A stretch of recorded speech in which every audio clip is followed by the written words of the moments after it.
we are live. Good afternoon, everyone. Hopefully you're doing great no matter where you are on this beautiful Tuesday. I'm here in Ontario, California. It's a little bit chilly, so I have the hoodie on. I just came back from SEMA this past weekend, which was a magnificent event. We had the opportunity to explore 5 vehicles in tote, which I'm surrounded by quite a few of them. We have the Kalani here, the Mobi X in this new livery right there. We have the Bisimoto Rolls-Royce in the corner there on the lift. Doing some suspension updates is the twin turbo setup, courtesy of Action Clutch.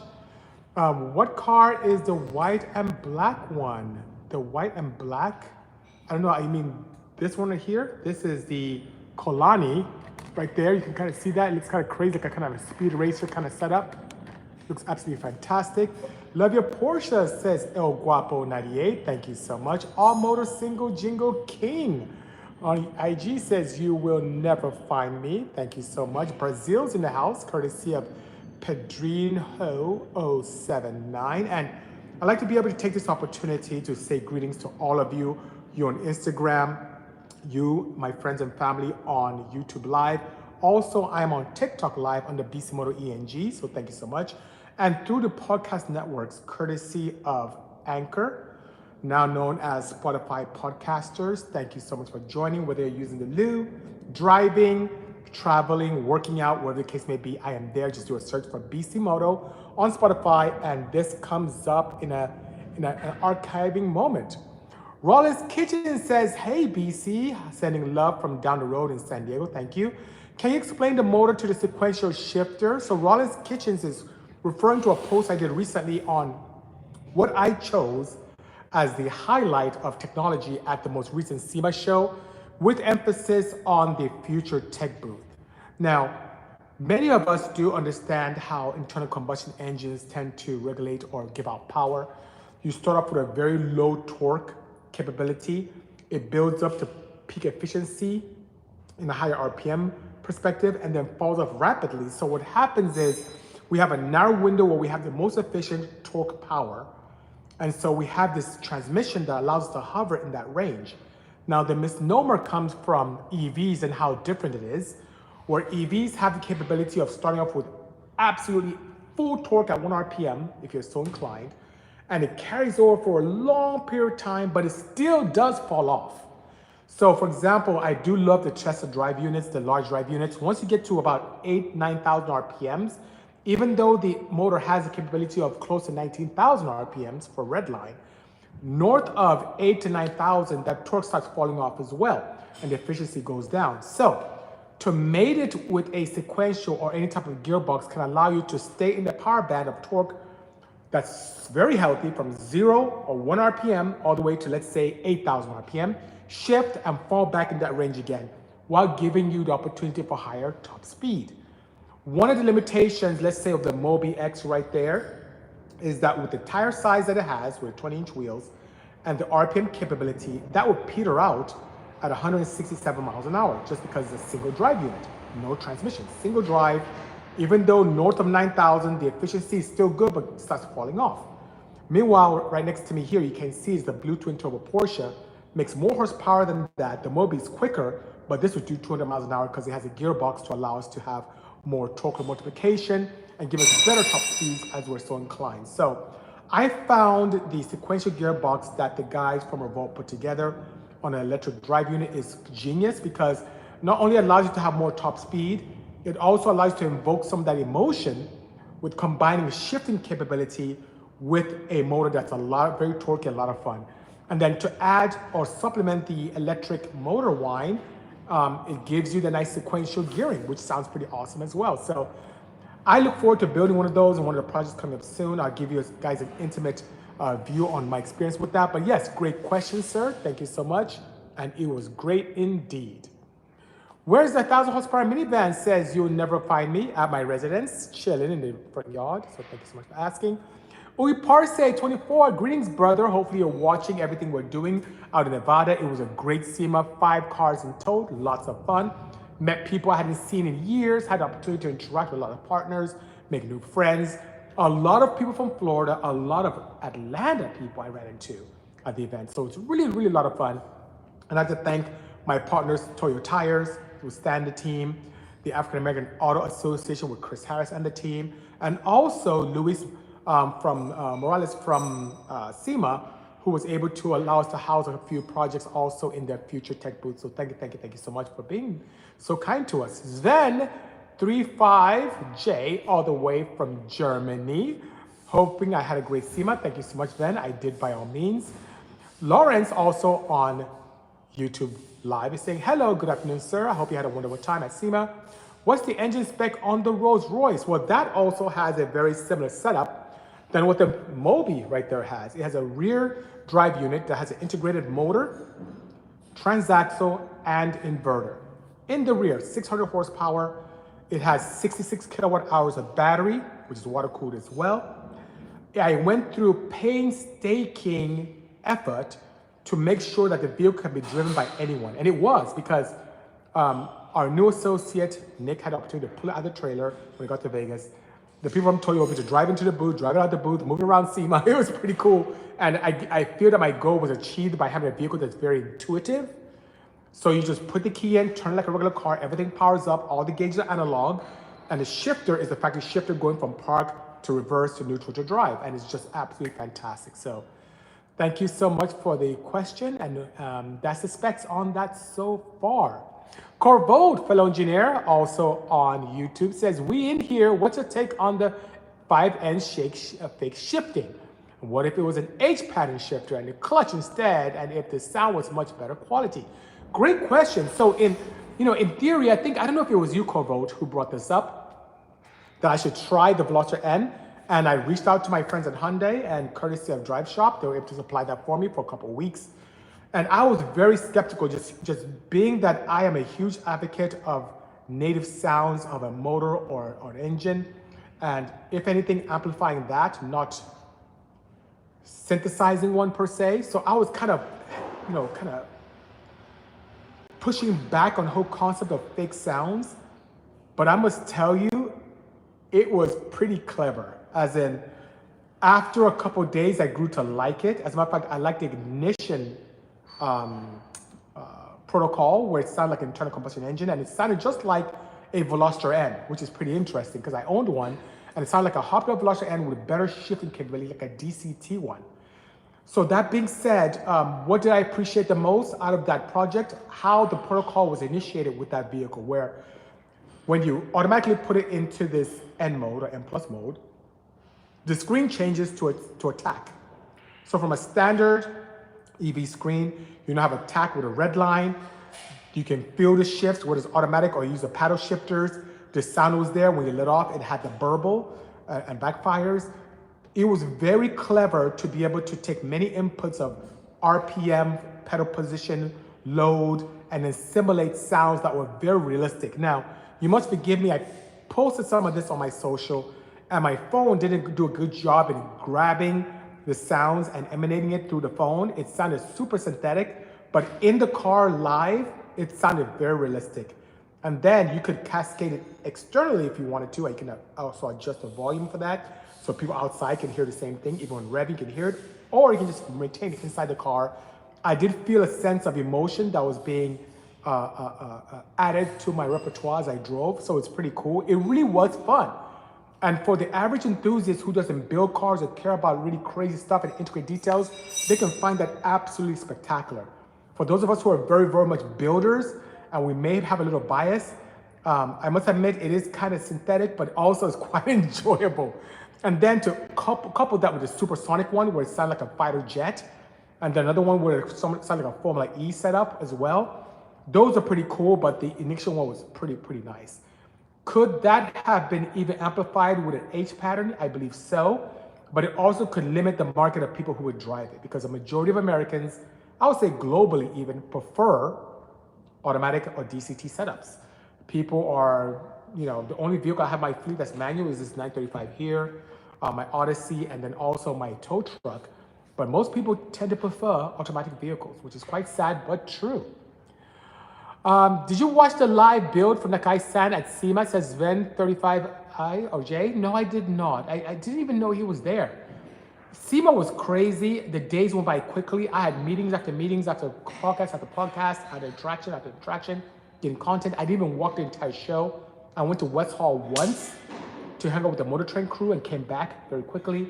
It was a zoo, so I really didn't get time to really enjoy as much as I typically do because it's just a very busy week indeed, you know? Do you guys still have the 2012 Bisimoto Elantra GT? Asked Joshua Vickery. That car was sick. No, I did not. That was really a fun build indeed. It was 602 horsepower. It was our first car that we did with Hyundai, which is interesting because Hyundai had a plethora of cars you could choose from to build for SEMA. And that was the one car that no one wanted. And then we did it and did a British touring theme to it. And it was amazing, lots of fun with a hood exit and everything. So it's really good. Do you think the Audi motors will replace the B-Series motors, says Freddie Ramos 09? No, I do not. I do not see that anytime soon.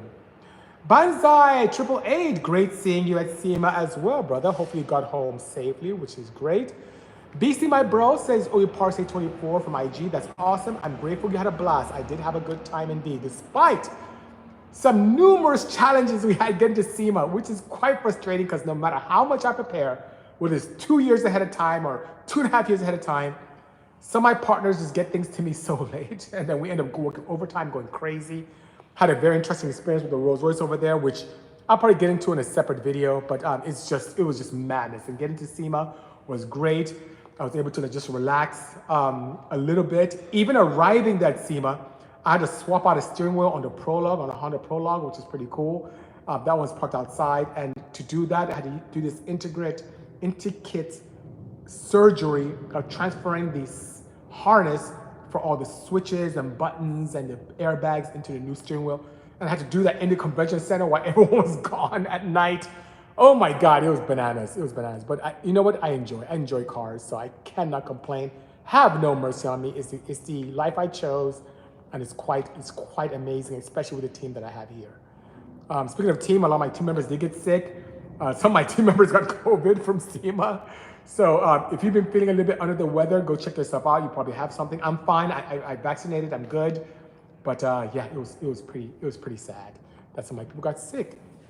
Did you see the 205 at the SEMA show as Stefanization? No, I do not. Are you speaking about Peugeot? Oh my God, I'd be so sad if I didn't see that. AKD Build Performance on TikTok is saying, what's up, BC? Hello, sir. By the way, for those of you who don't know AKD, very talented designer and builder, very, very creative. Did a lot of crazy things with my all-wheel drive wagon, where he did the rear differential, the rear axle assembly, the rear hub assembly, just someone who's really, really creative in the scene and contributing tremendously, and I appreciate you indeed, sir. When you are at SEMA, did you see the Renault Dauphine VR6? I've seen that before at local LA events. I saw from photos that people tagged me on that was there, but I physically didn't see it at SEMA, but I've seen it in the flesh before. BC, where can we find your Odyssey build specs, says Jason? That's quite easy. Do a search for Bisimoto Odyssey specs. It comes up everywhere. The only major difference recently is I updated to a Garrett Turbo. Pretty nice, decent size, and made even more amazing power. Spooled even quicker, just absolutely fantastic. Garrett, they know their stuff. So, but everything's the same. It has the same Tron pistons, Golden Eagle sleeves, Bisimoto valve train, all the fabrication done in the house using vibrant and burnt stainless components. The gearbox is from a Acura TL Type S. In addition to that, it has a limited slip differential from factory built in, which is like a helical style. The gears from Honda Racing America, much more robust than the factory ones. Has a shifter from an EP9 that goes into the factory location that we fabricate some bracketry for. Clutch-wise, has an action clutch Ironman setup, which is pretty cool. Has 4 mounts, which we modify slightly to fit into the factory locations on the wheels. Some custom axles, 1552 wheels, aluminum, and 20-inch. Now I run Toyo RRs in the front and R888Rs in the rear. The interior is done by SOS Customs. They're absolutely beautiful. And I miss those guys because they know their stuff. I should have went with them this last year. Nonetheless, just great setup. Heater cooling. I have a Griffin radiator and heat exchanger from PRL. So yeah, it's just great stuff. Just really good. My controls are courtesy of our friends at TurboSmart for blow-off valve and also wastegate. So yeah. Pretty good indeed. Missing so much love here. Thank you so much, guys. Good afternoon, Chief Keith. Thank you for joining. Any favorite from Toyo Topaz, says Miles Work USA? Yes, the one favorite car I had, which was surprising for me, miles. And I mentioned this earlier on this week, or was it yesterday? There was a Bronco, Ford Bronco there, classic one. Guys, I don't even look at Broncos. I had no interest in them. What is the OJ style earlier, later? I just didn't care about Broncos. But I saw this one and the attention to detail that Rob Hogan and the team over there at RMD Garage, just absolutely impeccable. From the luggage on the inside, his and hers, to the one on the roof rack, to the fuel cell, to the engraved bolts, to the air conditioning, to the straps to open the doors and hold in place, just absolutely impeccable. And you know, Ralph, they feel like that quality of work is what I deserve for my builds, because we do a great job here with technology, but sometimes when it comes to aesthetics, we leave a little bit on the table, not because that's what we want, but some of the people we partner with aren't that great. So that being said, Ralph, they just hit out of the park. So that was pretty much my favorite. In terms of technology-wise, of course, I'm kind of biased to my own Rolls-Royce, but also what Ryan did with the Civic is pretty nice as well. I really appreciate his build. Quite elegant, done very well, and he's actually walking up a path that people never walk with a lot of scrutiny, but he's holding his head up high and doing the right thing, which I love, you know? Hello, Jason. Thank you so much for the thumbs up. Appreciate you indeed. Yes, the white Peugeot. Oh my gosh, Stefan, I missed it, and I love Peugeots. I need to build one sooner than later. That's crazy, my brother. Damn, ha ha ha, says Uy Parse. Thank you so much, brother. Appreciate your candor. Let's see here. I'm in town for a few days. Let's do lunch, says Arctic Moto. Schedule permitting, let's make it happen. SEMA was great, Lazam Papa. As you can see behind me is one of the cars I was extremely proud of, which is the Mobi X in the new and improved body.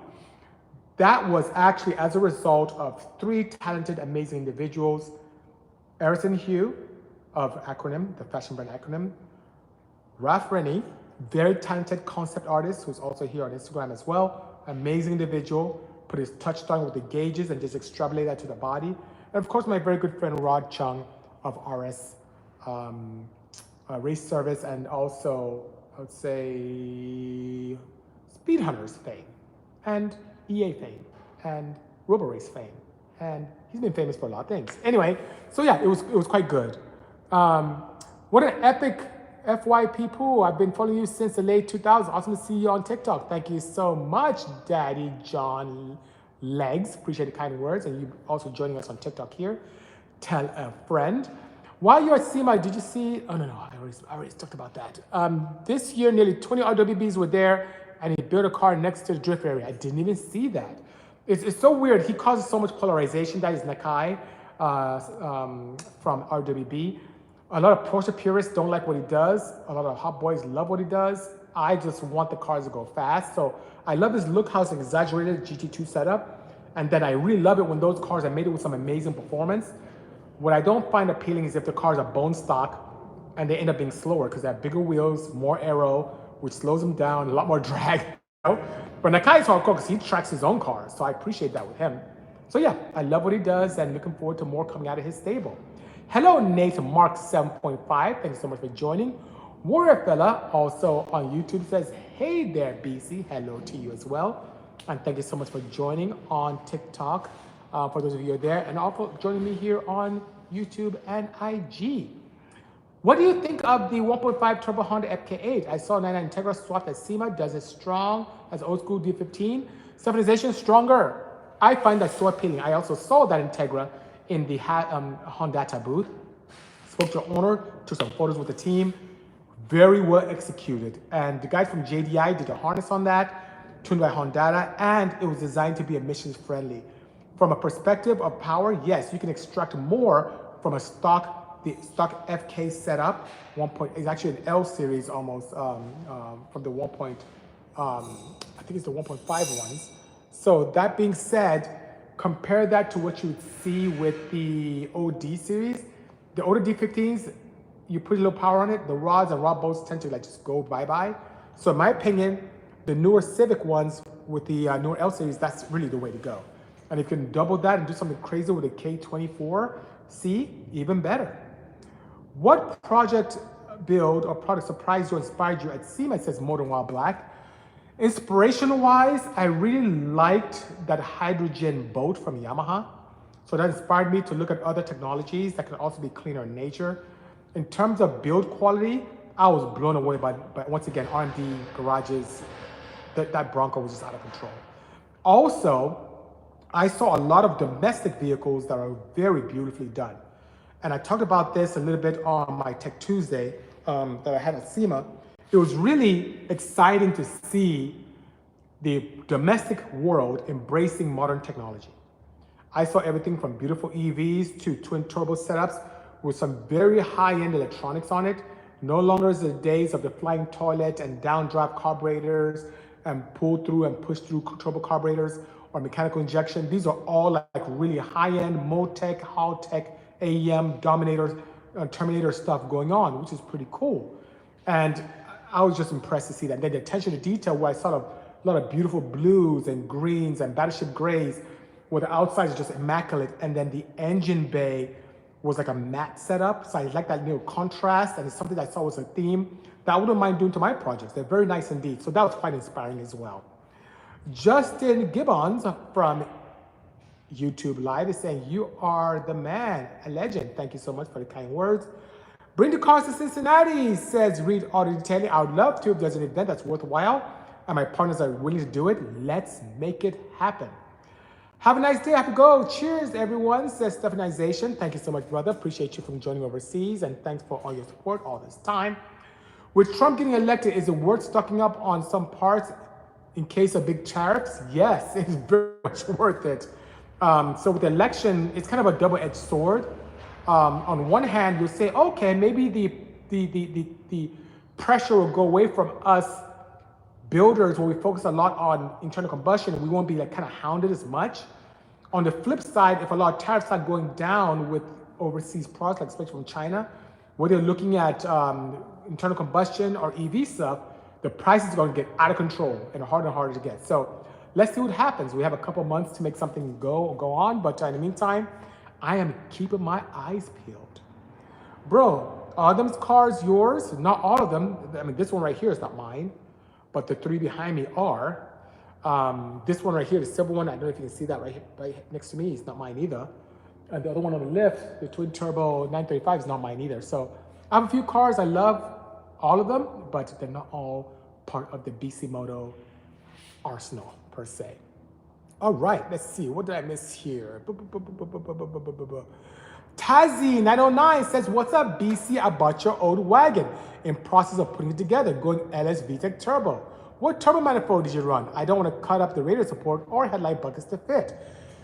Congratulations, Tazzy909, for getting it. I tried to get that wagon, I would say as far back as 2019, I believe.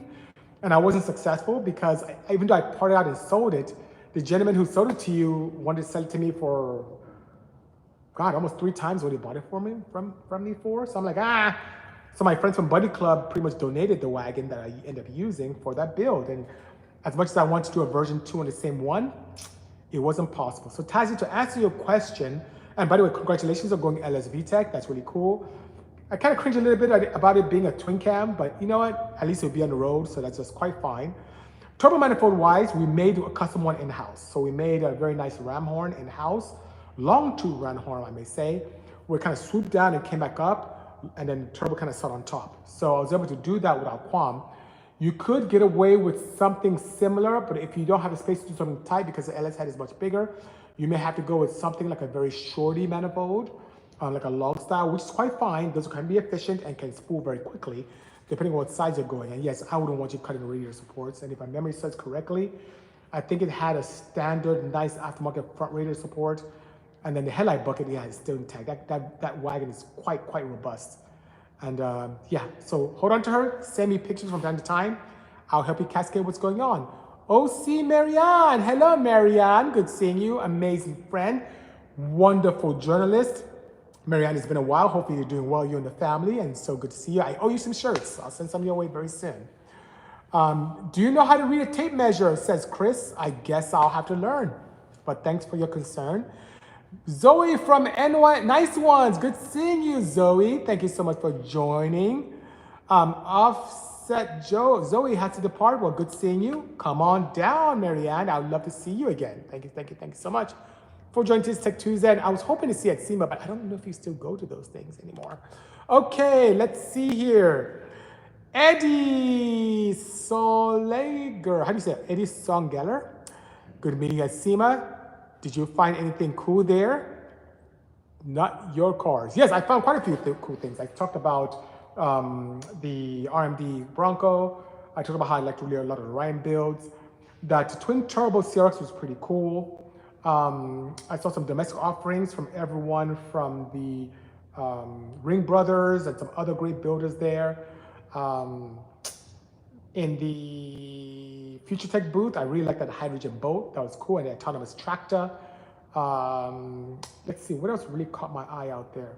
Wow, the Horn Blasters guys came out in full force. There are so many lifted trucks there. I couldn't believe how crazy it was. Absolutely fantastic, you know? With Trump elected, oh no, sorry. What cam would you suggest for twin charged D16Z6 Vitara build looking for 300? What cam would I suggest? Definitely the Bisimoto level 2.4. That's the way to go. That is the way to go, Joey Neon. No questions asked. It makes more power and spools way quicker than anything on the market. Go on to the website, bisimoto.com. If you have any challenges, write to us at sales@bisimoto.com as well. By far, there's no one that makes a better camshaft than Bisimoto, period, you know? Jay Smooth says, do you dislike EVs? No, I don't. I used to. As recently as 2019, I didn't care anything about electric vehicles. I wouldn't even sit in a Tesla, let alone even drive one, let alone even build something like that. But now, based upon my experience, I have to build my very first one closer to 2019, and it blew my mind in terms of efficiency, speed, and also the zero emissions, which is great here in California. That's what I'm wearing right now. This little pink and gray car is the first EV I ever built. Now I'm surrounded by EVs. That's an EV there, that's an EV there, that's an EV there. Behind that is a plaid EV. This was getting conversion, it's almost done now. It's just, I'm surrounded by EVs now, and it's just, I love it. It's just super ridiculously fast. I just love the speed, acceleration. That plaid, I have broken off many a V8 at the racetrack. And I think I only had, of all the dozens of races, I think I only lost one with the plaid, and that's a full pro mod car, and I lost by a fender. How crazy is that, you know? So it's pretty cool indeed, you know? What's next on the horizon for Bisimoto? It says choose reviews. What cool things do you have in the works? Well, I'm going to be playing with something unique, an internal combustion engine setup next year, which is going to be quite unique in nature that no one's ever seen before. I plan on doing something quite unique on the EV front as well. We have a couple more cars that we want to bring to the forefront. I want to get a second crack at building a proper English vehicle, because as much as I love the body and the suspension and the wheels on that Rolls right there, the interior leaves a lot to be desired, and I'm really, really disappointed by it. So it's not up to my standards. I need to do something to make that proper. So it should be good, We have quite a bit going on next year. You're back from SEMA already, says ITB Kevin, very good friend, fellow gun enthusiast, I should say, and fellow just racer and just great guy. Yes, I'm back from SEMA. We came back late Saturday evening. We got there midday Monday. I didn't leave the convention center close to 10 p.m. because I was doing still some mods on the floor. Finished off on Friday evening, picked up cars and loaded them up on Saturday, and transported 4 with a Curia, third party, and then brought one back myself. So yeah, it was a really good event. It was very productive, very amazing. We had lots of variety from the Bisimoto stable. My team was out there enjoying the show and the sights to be. Some of my team members unfortunately came back a little bit ill because it is considered a super sturdy event, right? With all those people around. Luckily, I didn't have any challenges. So it's good. Which car did you have that's JDM? The closest thing to a JDM, I would say, is the wagon up there. It's the closest thing I have in the showroom here. Quick question, what ECU management did you run in the wagon, brother? Says Tazi909. I had the AM Series 2. So the AM EMS Series 2 is what I had, you know? Love your car at SEMA, says No Haven. Thank you so much. And speaking of COVID, there's Jonathan in the flesh. Hopefully you're recovering properly, Jonathan, who got quite sick. Him and his girl Laura got quite ill. Nick was not feeling that great as well. I think the guys who do our stickers, Brandon, also got a little bit of a not so great. Motic N, there he is. Hello, Gabe, sir. Motic N is a very good enthusiast whose vehicle is admired by my son. Says that this chap builds better cars than my dad. I had so much fun at SEMA and helping deliver carbon fiber steering wheel. Thank you so much, Gabe Motec N. Yes, so this set steering wheel I spoke about earlier, team, that I had to install in the convention center that same night was delivered by yours truly, Motec N. So thank you so much for providing me that. It was really a last minute thing. We got that car a little bit, about 3 weeks before SEMA, the prologue. Had to find a steering wheel, get it to the guys in Vegas. It didn't make sense to ship it back, right? To LA, and then we transported it back. So we just met in Vegas. Motec N and the owner of SoCal Garage Works provided me the steering wheel, gave me a quick rundown on how to transfer everything, and I took my time to just transfer everything at the convention center. And it was a lot of clips, a lot of connectors, a lot of precision transferring. It was just a lot, which is good, you know? Joshua Cruz on YouTube Live is saying, would you recommend NA or forced induction on a K24 or K20 build? Either one, you can't go wrong. If you want to bang for buck, definitely boosting a K20 is great. You can comfortably boost a stock engine, close to 400 wheel horsepower with proper tune all day, all night, no challenges. You can drive that to the cows come home. But natural aspirated has that weird versatile sound that's just amazing and loud, and you can have a lot of fun with it. But to get closer to 400, it can be quite prohibitive cost-wise. So it depends on what your mantra is. You want bang for buck? Boost it. If you want that visceral feel and emotion of natural aspiration, go with the NA setup. I'm okay with both, you know. But I've been doing a lot more turbocharging because it's just a lot of fun to hit that pedal and just have so much boost. Type 2 says CRX with EV ride wire swap on the 1320. Let's go. Amen, Type 2. That's the way to go, I'm telling you.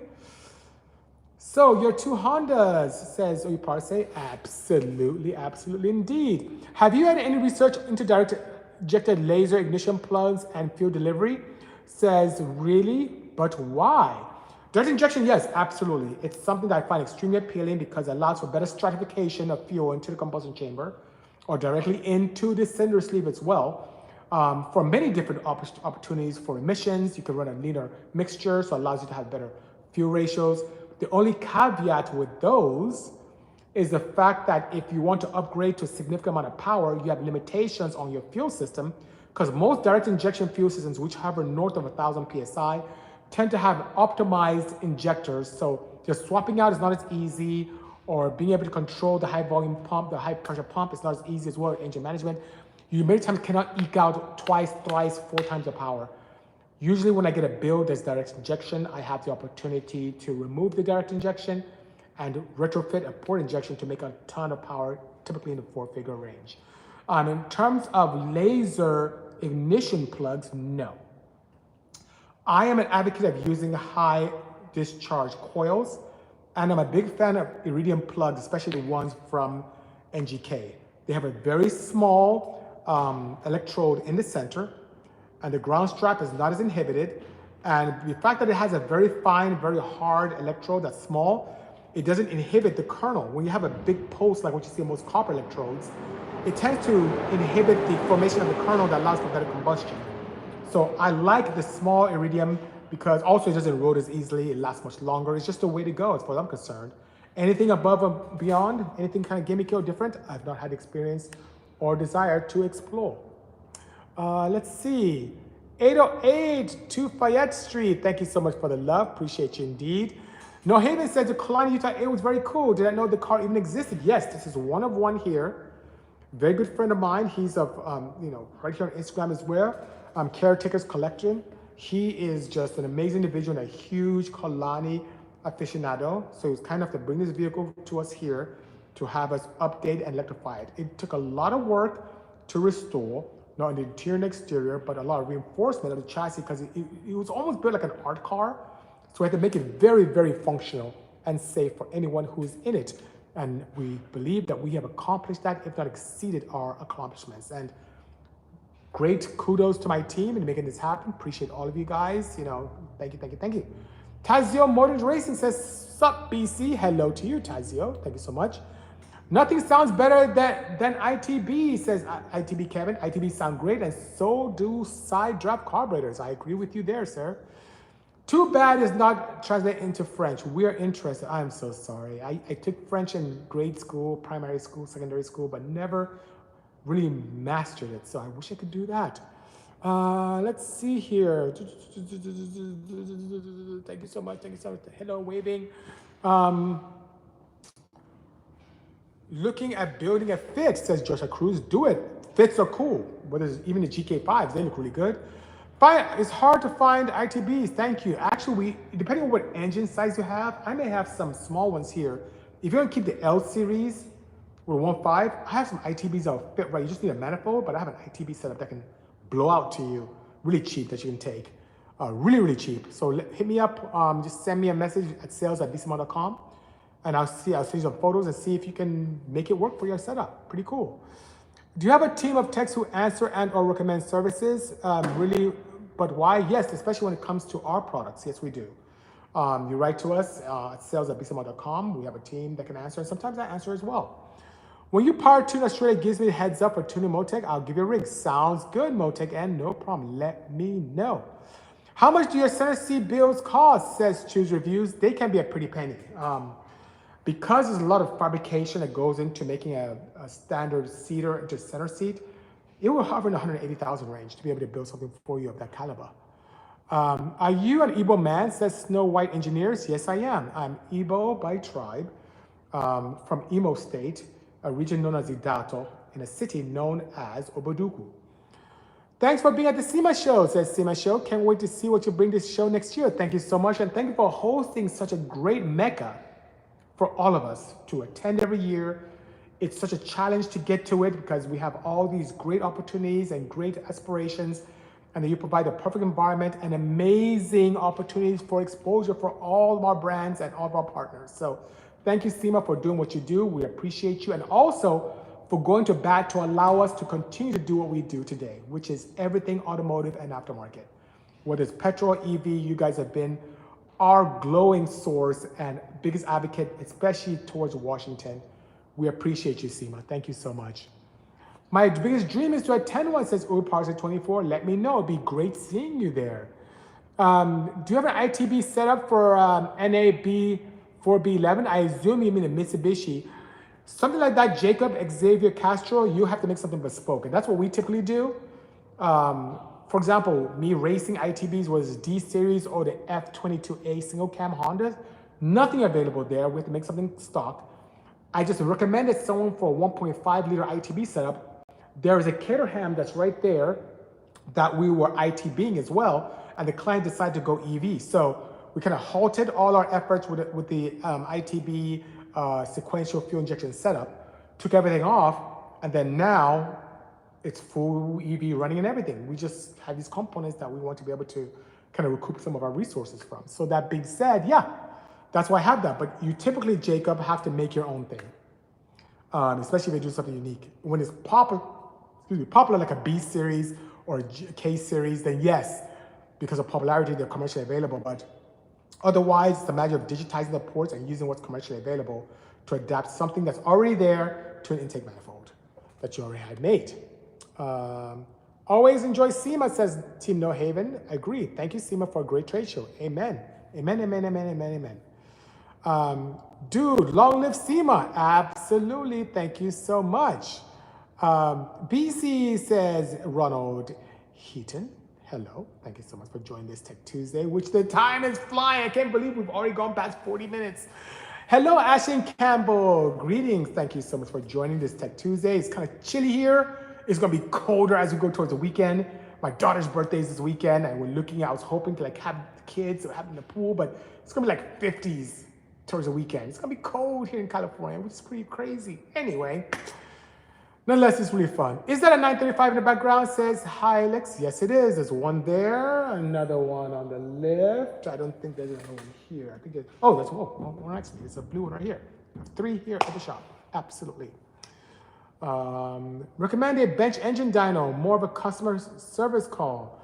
I don't have access to an engine dyno that's on a bench because parameters tend to change when you move it from the engine dyno into the chassis of any particular vehicle, especially if you're ITB'd. You can imagine many times when you have ITBs in a internal combustion engine, you put it in the bonnet, the waves that propagate out of trumpets hit the firewall and propagate back and change the tune.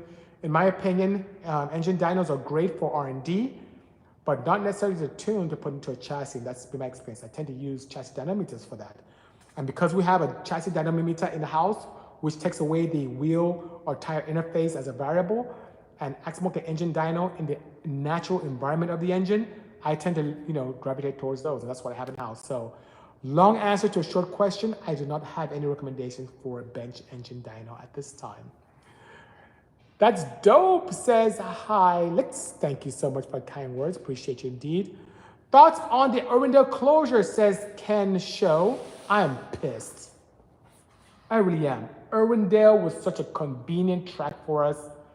Whether you're drag racing the 8th mile or exploring some drifting, courtesy of Formula D or even Fuel Fest, it was a really good location. And now we have no tracks nearby. So I either go to the 8th mile Verona, which is a fun drive to go to, I'm being sarcastic, or all the way to Formoso, which is north towards Bakersfield. I think they opened another track that's towards the Formoso area as well.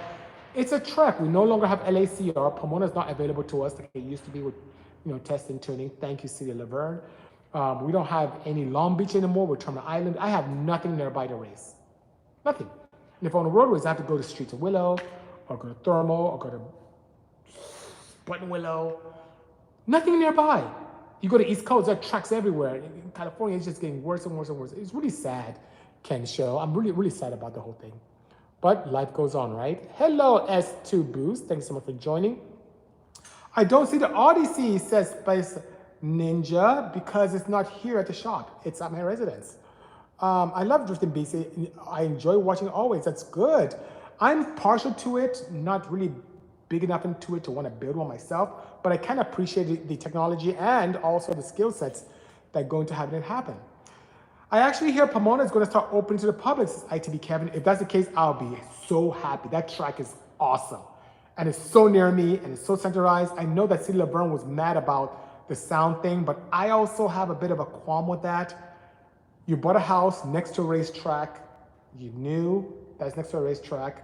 There's also an airport nearby there as well.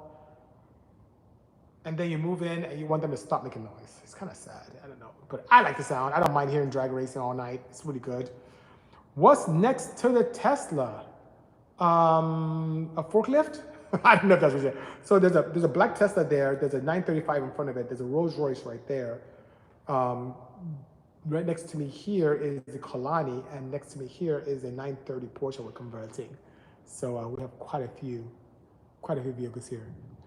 What are you bullying, says Jacob. I'm not bullying anything, Jacob. Appreciate you. Oh my God, 4G63 NASCAR says we lost Vandermeer in Denver. Vandermeer was a great track. Mile High track. Natural aspirated guys hate that track because they lose a full second drag racing. EVs, it doesn't matter because it doesn't care if you're at sea level or elevation. And then the turbo guys would just kind of do a little bit of tweaking and still go fast out there. Like, oh my God, I'm so sorry to hear that. But Vandermeer, that thing's been there forever. Same thing is happening in parts of Florida, in Bradenton. Bradenton Speedway is going away. What is going on here? This is annoying. This is too much. What are they building near Bradenton? Are they doing homes like they're doing, or business complex like they're doing in Irwindale? I hope not, Who do you believe is the best big name to invest in with EV swaps? EV swaps, I thought you were going to say EV companies. EV swaps, big name. I guess Bisimoto? I don't know, big name. I don't know what's the big name in swaps. I don't know. EV companies, I like what Rivian's been doing, so we'll see what happens there. Andy Build, hello sir, how are you? Good seeing you. Houses, says ITB, that's so sad, because, we don't have any space anywhere else. Not like I travel up and down to 15, there's like land everywhere. Or go up and down to 60 as I go to a riverside, land everywhere. You just gotta take where the tracks are. It's really kind of silly. Oh my God, they build new houses and homeowners complain about the noise, says 4G63 NASCAR. That is so annoying. You buy a house next to a known racetrack, next to a known airport, and then you complain about the noise, but you bought the house knowing, oh my God, this is so annoying. Palm Beach, I'm gonna throw my chair. Palm Beach closed as well. Goonisms, hello. I'm just getting all this bad news. It doesn't make me feel good at all. It's really, really, really sad, New Zealand's in the house, courtesy of DK from YouTube Live. Thank you so much for joining. Appreciate you indeed. Man, all this bad news is just giving me a bellyache. I don't like it at all. Anyway, so I just want to really thank once again before I depart all my good friends and family and people who supported all the builds here. In addition to my team for just knocking things out of the park, you know, from Jonathan to Nick to Lindsay, Carlos coming by, Trevor, Brandon came by and was just spending late nights with us, even though he just had to do decals and stickers and livery, but he helped with some work here as well. Really, really appreciate you indeed. The team from Action for being great supporters of our cause and allow me to do what I need to do. It was just great. Lee from 911 Headlights just spending the whole night here, almost crashing so hard. Sergio from Bello Body Shop for helping and polish that and make that Rolls-Royce look really nice. I also like to thank the detractors who kind of tried to hurt my business here and provide me substandard service. I hope things go well with you, but I also have been energized by really finding the right partners moving forward. So I appreciate you showing me your true colors. Nonetheless, guys, appreciate each and every one of you. I'm so sorry about some of the track closing down, but on the same token, I'm excited about what the new year has in store for us. I'm looking forward to SEMA next year and what's going on. Hello, Duran from Pirate Auto Groups. Yeah, I had some detractors, Duran. Oh, Duran, when I see you, I have a great story for you. You won't believe what happened getting ready for this SEMA. It was really, really sad, you know? Chicks No G saying, were you on Netflix? Yes, I was. Did a couple of shows there. We did Hyperdrive and also Fastest Car. Those are 2 Netflix shows that I was part of. Well, thanks as well, Uwe Parse, and for all your support. That being said, have a great afternoon, guys. I'm gonna go grab some lunch, keep working here. We have a couple more hours before I have to head on and go pick up the kids. Anyway, take care. Have a pleasant one. Cheers. Bye-bye.